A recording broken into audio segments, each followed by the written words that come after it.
Drama serial कभी मैं कभी तुम की आज की एपिसोड बहुत ही ज़बरदस्त एपिसोड थी। यहाँ पर रुबाब रखती है अदील के लिए बर्थडे पार्टी और जहाँ पर उसे बहुत ज़्यादा रिवील करती है और नताशा को कहती है कि सलमान तुम्हें प्यार नहीं देता है, इसीलिए तुम दूसरों के हस्बैंड के पीछे पड़ जाती हो। ये सुनकर तो हस्बैंड के तो होश ही उड़ जाते हैं। तो रुबाब उसे सबूत के साथ पेश करती है कि आपकी बीवी की ईयरिंग मेरे हस्बैंड की कार में क्या कर रही थी। तो इस तरह से अब नताशा और अदील का भांडा फूट चुका है और उसके माँ बाप देखते हैं। अब यहाँ पर केक काटने की सेरेमनी ऐसे करती है रुबाब के पूरा केक ही उसके मुंह पे मल देती है।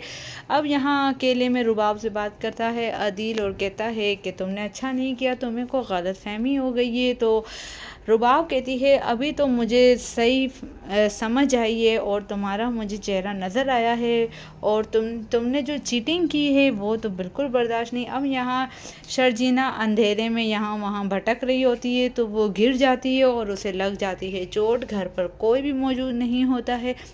यहाँ पर भी आ जाते हैं कस्टम ऑफिसर, क्योंकि अदील ने बहुत ज़्यादा हेरा फेरी की हुई है और यहाँ पर अदील का अरेस्ट वारंट निकल चुका है जो कि निकलवाया है रुबाब ने। तो यहाँ पर अदील को कर देते हैं अरेस्ट और उसे ले जाते हैं अपने साथ और ये देख नहीं पाते हैं है अदील की माँ और रोने लग जाती है कि ये क्या हो गया है मेरे बेटे के साथ।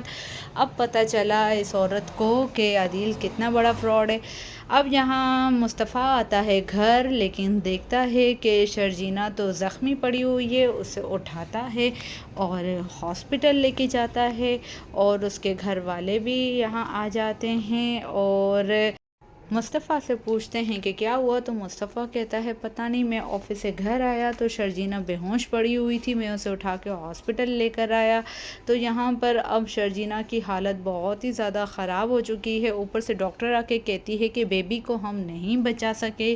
जी हाँ, शर्जीना का बच्चा मर चुका है, लेकिन शर्जीना की भी हालत बहुत ज़्यादा ख़राब हो चुकी है। ये सुनकर तो उसके माँ बाप भी रोने लगते हैं और मुस्तफ़ा को तो एक बहुत बड़ा धचका लग जाता है। और यहाँ पर अब हम देखेंगे कि रुबाब आती है अपना दिल और उसके अम्मी अब्बू के कमरे में और उन्हें कहती है निकल जाए मेरे घर से, आप नहीं रह सकते हैं इधर। आपका बेटा चीटर, फ्रॉड और आप दोनों तो पैसों के लालची हैं, इसलिए आप मुझसे बातचीत कर रहे थे, मुझसे रख रहे थे क्योंकि आपको पैसे मिल रहे थे। लेकिन अब मैं आपको पहचान चुकी हूँ कि छोटे लोग छोटे ही रहते हैं।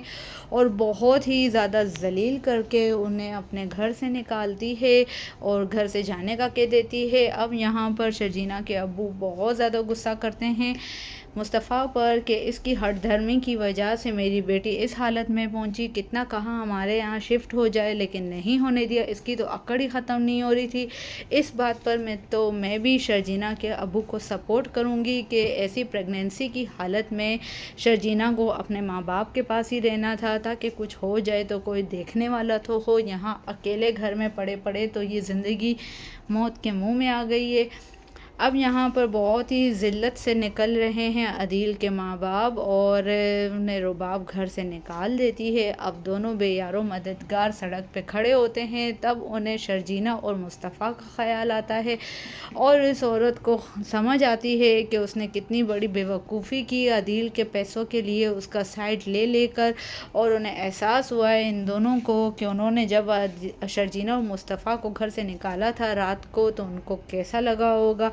और अब उन्हें एहसास हो रहा है, लेकिन अब एहसास करने का कोई फ़ायदा नहीं। अब दोनों अपना सामान उठाकर चले जाते हैं बेटी के घर पर, जहां बेटी उन्हें अपने पास रख लेती है और उन्हें बहुत ज़्यादा अफसोस है कि अदील के कहने पर उन्होंने अपना घर बेच दिया।